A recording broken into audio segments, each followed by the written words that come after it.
రాత్రి నుంచి అప్ప లేపుతాడు, పోండి పొద్దున్నే పోండి, పోయి అందరినీ పంచండి, పంచాలా పింఛన్లు పంచాలా అని. ఆ అప్ప కూడా సీఎం అయి ఉండి కూడా ఆ అప్ప కూడా తిరుగుతున్నాడు, ఆ అప్ప కూడా పంచుతాడు అందరికి. ఇప్పుడు ఆ అప్ప చూడు కొరపాటి నుంచి వచ్చాడు సారు చలికి. నేను పొద్దున్నే ఫోన్ చేశాను, ఏడన్నా సార్ రా సార్ అని. ఆ అప్ప పాప అక్కడ నుంచి పెరుగుతుంటూ వచ్చినాడు. మీకోసము ఇంత చేస్తాను అనమాట గవర్నమెంట్.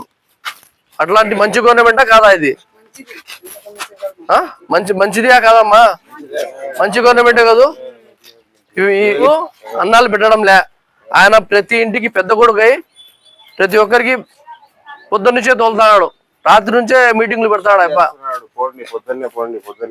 మన ఎమ్మెల్యే వరదరాజ రెడ్డి గారు కూడా చెప్పినారు పొద్దున్నే పోయి ప్రతి ఒక్కరు పంచాలని.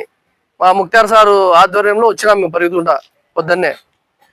ఆయన కూడా మాకు చెప్పినాడు మీరు పొద్దున్నే పోవాలా, పోయి అందరికి సర్వీస్ చేయాలా, సేవ చేయాలా అని. అట్లా ప్రతి ఒక్కరు వచ్చేసి గుర్తించాలా ప్రభుత్వాన్ని. ప్రభుత్వం ఎటువంటి ప్రభుత్వము, ఇది మంచిదా కాదా, మన కోసం మేలు చేస్తాందా లేదా అనేది ప్రతి ఒక్కరు దీన్ని గుర్తించాలా. ఎందుకంటే ఈ రోజు మీకు పండగ ఎప్పుడు పండగ? ఈ రోజు పండగ మనకు. మామూలుగా ఆదివారం కాదు పండగ. పండగ ఎప్పుడు? పింఛన్ల పండగ. పింఛన్ ఎప్పుడు వస్తే అప్పుడు పండగ మనకు. అవ్వలకు తాతలకు కానీ ప్రతి ఒక్కరికి పింఛన్ రోజు పండగ. అర్థమైందా? మన ప్రతి ఇంటికి పెద్ద కొడుకై చంద్రబాబు నాయుడు గారు ఏం చేస్తున్నారు, తెల్లవారుజాము ఆయనే పోతాడు సీఎం అయ్యింది, ప్రతి ఒక్కరికి పంపిస్తాడు, పోండి మీరు వార్డులలో పంచండి.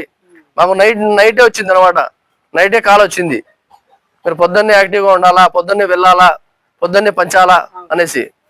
ఏమో ప్రతి ఒక్కరు ఈ ప్రభుత్వాన్ని గుర్తించాలా. ఏమ్మా చంద్రబాబు నాయుడు పొద్దున్నే మీకోసం పంపించినాడు, అర్థమైందా? ఎందుకు పంపించాడు ఆయప్ప? ప్రతి ఒక్కరికి అందాలా, ఆయప్పనే వచ్చి ఇస్తాడు అందరికి. మన ఎమ్మెల్యే వరదరాజ రెడ్డి గారు చెప్పినారు పొద్దున్నే పోవాలా. మా ముక్తార్ సార్ రాత్రి ఫోన్ చేశాడు పొద్దున్నే పోయి పంచుమాను అని. అట్లా వీళ్ళను కూడా ప్రతి ఒక్కరిని గుర్తించాలా. మన ఎమ్మెల్యే గారు ఎట్లా చేశారు, మనకి ఎవరెవరు ఏమేమి చేస్తున్నారు, వాళ్ళందరూ ఇది మంచి ప్రభుత్వమా కాదా అనేది ప్రతి ఒక్కరు గుర్తించాలా. ఏమ్మా ఇప్పుడు 4000 కాడి నుంచి ఎంత ఇస్తారు తెలుసా? 15,000 వరకు ఇస్తున్నారు. 4,000 ఒకరికి అయితే 6,000 వికలాంగులకి. నీకెంతయా? 6,000 ఇతనికి 6,000. ఇంకోటి వచ్చేసి 15,000 ఎవరికి? వెన్నపూస బాగలేని వాళ్ళకు, పెరాలసిస్ వచ్చిన వాళ్ళకు 10 నుంచి 15,000. ఇతనికి 6,000.